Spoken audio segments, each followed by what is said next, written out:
ajja tutta oba tutta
Kati poliisi eringa etugamba nti yo yesuulidde gwa nagamba kubanga poliisi buvunaanyizibwa bwayo okukuuma bannansi n'ebyabwe. Kuno kati mulundi gwa kusatu waliwo omuvubuka mpulira nno yalina mubbi bamukubako neeyo mob justice nakiba muyita sipapa naye kati eyaliyo omubbi omuyaaye kati simanya NRM operative awo talina musango oli agenda gyagwanidde ajanasobola okwasaganyiza emirimu gyayagala naye ate kati alinga state operative alinga operative wa poliisi n'amagye yajja wano mulundi ogwasooka waggulu wali n'akuba amasasi. Poliisi terina kye yamukola. Jo juzi yazze wano n'akuba amasasi mu geeti yaffe n'ebituli bikyalimu era n'omuvubuka omu n'afuna ekisago wano ku feesi amutwala mu ddwaliro. Poliisi mu kifo ky'okujja okusiba ono sipapa ne banne mwatu yaba escortings ne bavaawo ne bajjawo bulungi. Kakati olunaku olwaleero tutegeddeko nti abadde akomawo ntegeddeko nti asoose kusindika mmotoka ze ne zigenda wali waggulu. Kati abaana ne bava mu mbeera ne bagamba nedda poliisi bulijjo tubagamba ensonga ya sipapa ajja wano akuba amasasi ayagala kutta abantu baffe temukikozeeko kati era akomawo.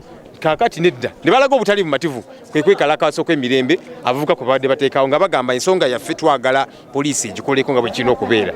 Poliisi nga twagala etubuulire nti ensonga za sipapa zigisingako okutegeera nti ebyo bya sipapa birina we bikwasaganyizibwa nga poliisi ebisuseeko. Batubuulire nti abantu bekamwokya mwe muli ku lwammwe mwerwaneko mwenga mmwe mwekuume nga mmwe kubanga ffe tuli basasuli ba misolo. Bw'osasula emisolo poliisi eba erina okukuuma obulamu bwo n'ebibyo. Kati poliisi erina okumekinga kiwa nti tuli seefu wano naye kati ono omuvubuka ajja n'abayaaye be buli kanaku almost bajja kuba masasi kati jojuzi omwana yafunye ekisago kabula kate essasi limuyingire afe awo bakubenga amasasi wano nga tuli awo tutunula ebisago bituuke ku bantu baffe oluusi n'okufa baffe nga tuli awo tutunula tetugenda kikiriza n'omulundi n'ogumu. So poliisi twagala tugitegeeze either ekole ogwayo oba etubuulire nti abeekaamu okyaba NUP muli ku lwammwe mwelwaneko nga mmwe then naffe tune mu kafubo tweteeseemuko tugambe nti bannaye security yaffe tukoze tutya poliisi tetuliiko abantu baffe bagenda kufa wakati guno omulundi gwa kusatu oli ajja kuba amasasi naki teri kimumbeerako. So poliisi twagala tugiwadde akaseera etuddemu ekibuuzo kino bagenda tuwa obukuumi omukulu ono bagenda mukwata era amateeka gamukoleko nga bwe kirina okubeera oba bagamba nti mwabeekaamu okyamu aba NUP ne People Power muli ku lwammwe naffe tweyiye tulabe engeri gye tugenda okwekuuma kubanga bwe mbagambye tetugenda kukkiriza n'omulundi n'ogumu abayaayo okusigala nga bajja wano buli kanaku nga bakuba amasasi batuusa abantu baffe ebisago kati kiddako kutta busse nga tuli awo tutunula nedda tetugenda bikkiriza. So poliisi tugitadde ku warning eveeyo kola omulimu gwayo oba tubulire nti bigiremye tuli ku lwaffe twerwaneko nga ffe kubanga ne ssemateeka yaffe tukkiriza self defense nti oli bwajja ayagala kunkuba ssasi naye nina okwerwanako tetwagala tutuukaawo eggwanga lyaffe tetwagala tutuukaawo kuba kati awo zentalo naki naye ate poliisi mwattu bweyesulirayo gwa nagamba neerema otukuuma. Mzee Nkonge Moses Kibalama, we understand that his house was surrounded by security and all of that. We are still trying to understand this situation.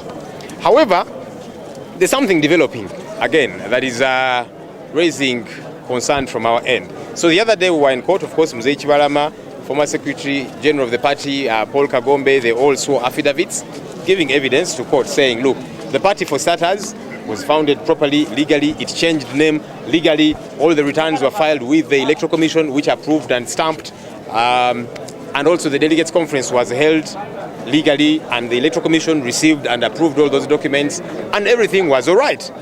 But then as our lawyers were in court, there was another lawyer that walked in saying, I have another affidavit from Mzee Kibalama and Paul Kagombe, who was the Secretary General, and the affidavits were saying, no, things were not passed legally and all of that. And the judge also got confused. The judge said, wait a minute, you people, this is not a theater. We have affidavits showing these people are saying everything happened legally. So now where is this coming from? Where are these people? Little wonder the judge actually threw out the request of state to injunct to stop all the activities of NUP because the judge could clearly see there was a lot of drama. So what we are trying to understand, and we are investigating, because again previously Mzee Kibalama said there were people following him, threatening him and so on. Is all of this a state machinery and tactic to try and cause him to rescind what he has said before, to change his views about the entire legal process?